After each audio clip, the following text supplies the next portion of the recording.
Bom, pessoal, quero compartilhar com vocês uma aula que eu fiz para o pessoal da residência de emergência do Albert Einstein.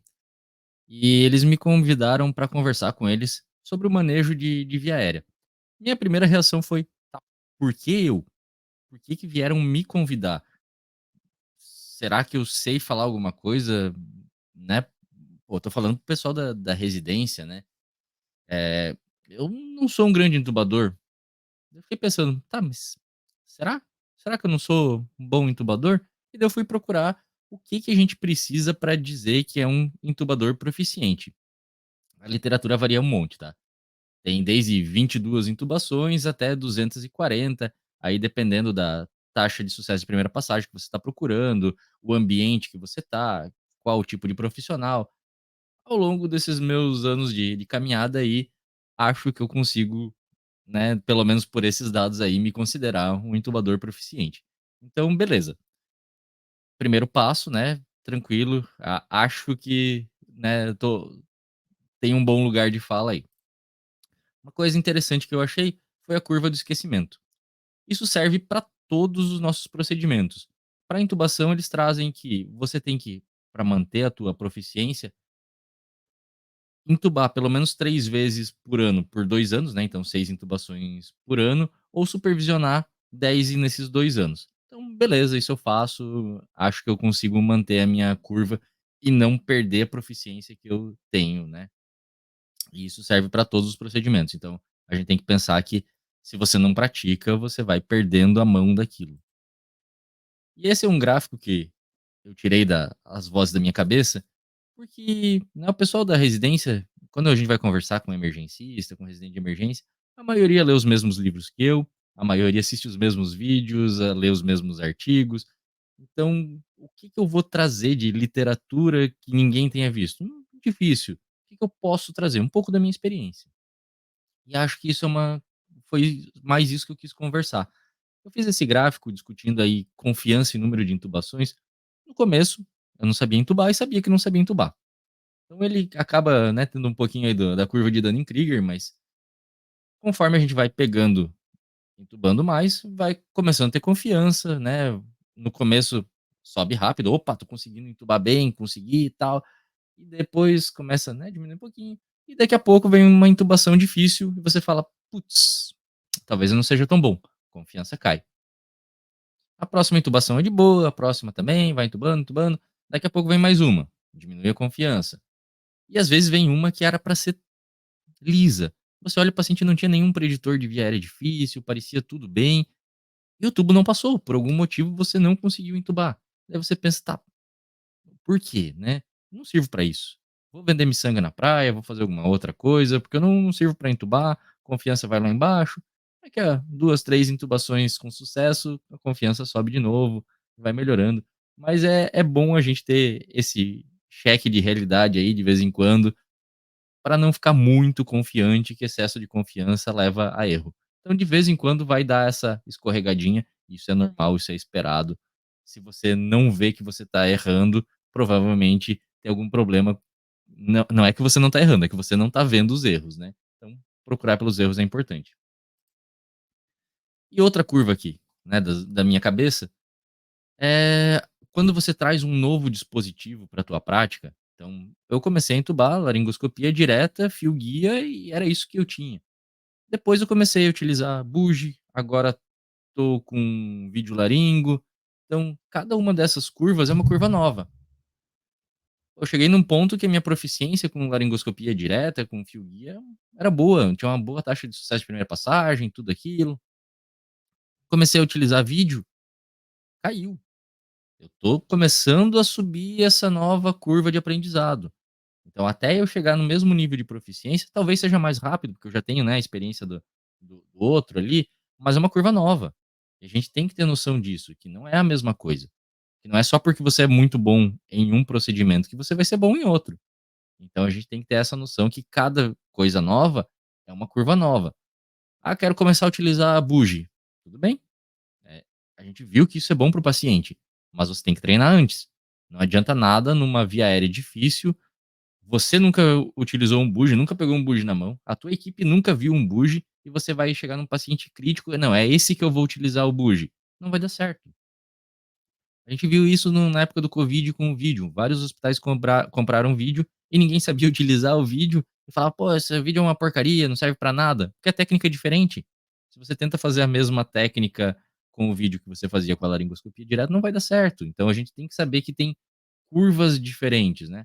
Quero usar fibro. Pô, legal, mas é uma nova curva. E cada uma vai ter um formato. Algumas vão ser mais rápidas, outras mais lentas, né? Então a gente tem que ter essa noção que estamos em uma nova curva, é um novo aprendizado e a gente vai ter que ir melhorando. Falando sobre isso, essa frase aí do William Thompson, o que não é definido não pode ser mensurado.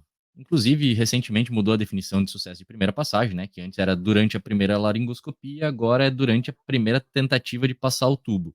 Eu não gostei muito dessa porque caiu minha taxa de sucesso de primeira passagem, né? Mas basicamente, a, você tem que ter uma definição para você medir. Mas por que que eu meço? Se eu não meço, eu não melhoro. Eu achava que, né, talvez eu seja um bom intubador. Num dos cursos que eu fiz, né, começaram a bater bastante nessa taxa de sucesso de primeira passagem, e eu fiquei pensando: "Qual que é a minha?". Eu acho que a maioria das vezes eu intubo de primeira. Eu acho, mas isso é 99, 95, 80%? Não sei, né. Então a gente tem que ter alguma forma de medir aquilo que você quer melhorar. E aquilo que você não melhora, vai piorar. Então, se você não está procurando melhorar, se eu estivesse entubando da mesma maneira que eu entubava quando eu me formei, meu skill, né, minha técnica estaria ruim.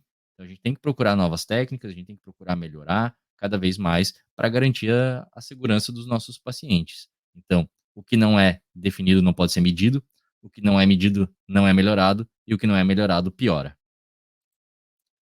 Aqui agora no Brasil, a gente tem o Ian capitaneando o nosso barco, Brazilian Airway Research Collaboration, que é uma maneira de você trazer para o teu hospital, para onde você trabalha, um um checklist, né, com alguns dados que vão fornecer alguns parâmetros para você ver como que tá a saúde das intubações no teu serviço, né.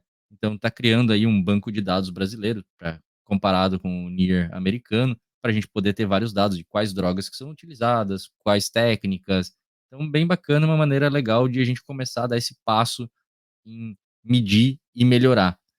Aonde eu trabalho, né, pré-hospitalar, o barco ainda não abrange só os intra, né, o pré-hospitalar fixo, né, UPAs, hospitais, mas o pré não. Então, não posso participar do barco. Mas o que que eu fiz? Criei um Google Forms, né, um Excel da vida, com alguns dados que me permitem, de vez em quando, dar uma olhada e ver como é que tá a minha saúde da intubação. Eu botei ali a data, qual foi o método, se foi vídeo laringoscopia direta ou vídeo, qual foi o motivo, se foi PCR, rebaixamento de nível de consciência, insuficiência respiratória, o que que eu utilizei, se eu utilizei bugie, guia, qual que foi o Cormac, se eu tive sucesso em primeira passagem, se eu tive sucesso, se eu não tive que ir para uma, máscara laríngea, para uma crico, alguma coisa assim.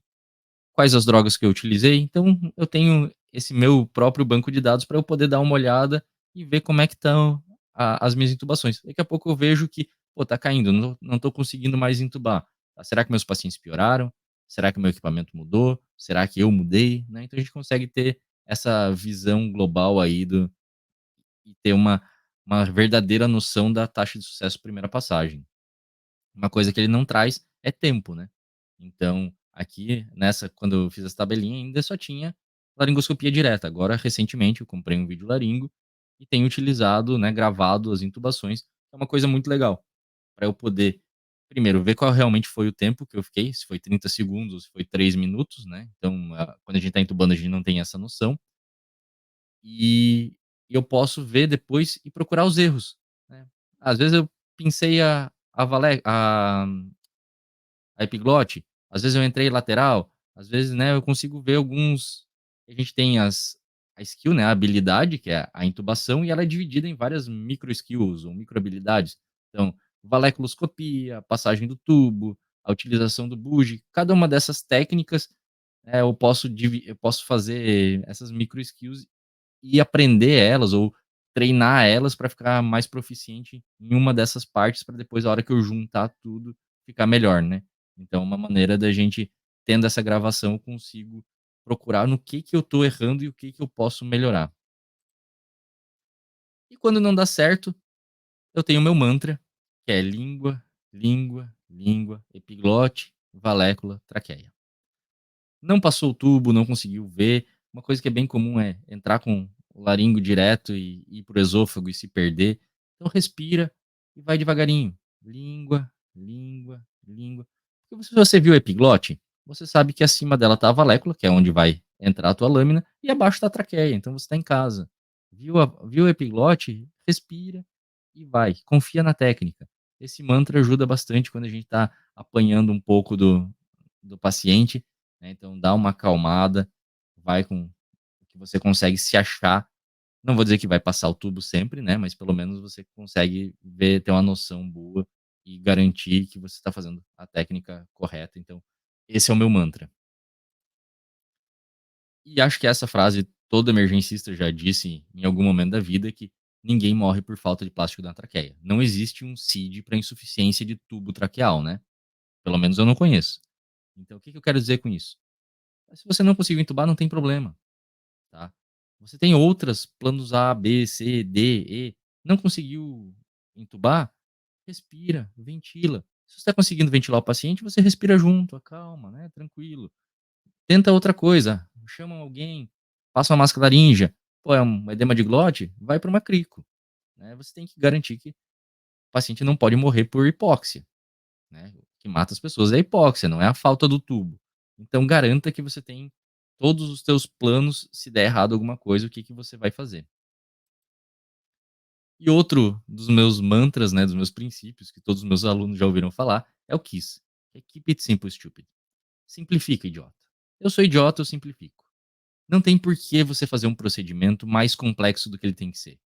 Quanto mais passos tiverem, quanto mais oportunidade você tem de tropeçar. Quanto mais equipamento você precisa, mais chance de algum equipamento falhar ou não ter, né. Então, quanto mais simples, né, obviamente garantindo que não vai ter, que pode ser feito daquela maneira, né, mas não adicione passos a mais do que precisa ter. Então, simplifique, idiota. Né, a crico, se você vai fazer com bisturi, buge, tubo e dedo, deu, não precisa de mais coisa, né. Então, treina essa técnica, faz a parte mais simples que isso vai te facilitar bastante, não só na emergência como na vida, né. Mas esse é um mantra que eu gosto de levar também, que é: "Simplifica, idiota". Não tenta se complicar, porque se você tentar se complicar, você vai conseguir.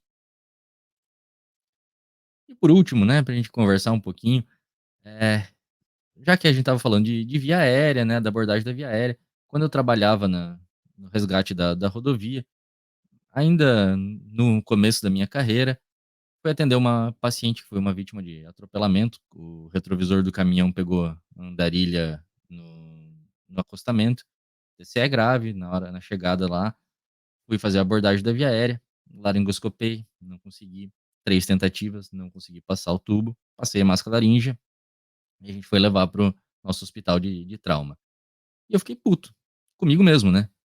Pô, na minha cabeça, a única coisa que o médico estava lá para fazer a mais na ambulância é a abordagem da via aérea.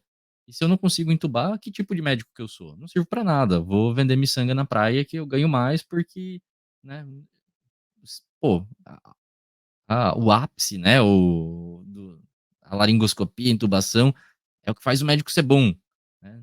Depois a gente fica mais velho, a gente percebe que não é isso, né, que garantir que existem outras coisas em entubar não é a coisa mais importante.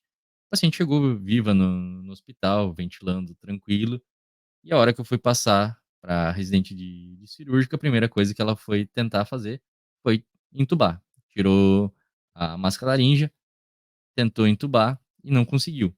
E eu fiquei espetando e ela puta comigo também, né, a gente ficou meio que discutindo, se bicando ali na sala de emergência, até o ponto que ela pegou, carimbou a ficha e falou meio que: "Vai embora e para de me encher o saco". E alguns anos depois da história, estamos casados e com um filho. Então, se não fosse a minha falha de intubação, passar uma máscara laríngea e ficar brabo comigo mesmo, não teria conhecido a Carol e a gente não estaria junto. Então, só para dar uma descontraída na história aí da via aérea, mas então, que fica de lição? Não é que não é para entubar não, né, não falhem na intubação, mas garantam a via aérea do seu paciente e lembre-se do simplifica, né, e o que não é medido não pode ser melhorado. Então, tentem medir aquilo que vocês fazem, independente de qual procedimento vocês estejam fazendo. Se curtiu, se ficou alguma dúvida, né, comenta aí embaixo e a gente se vê no próximo vídeo.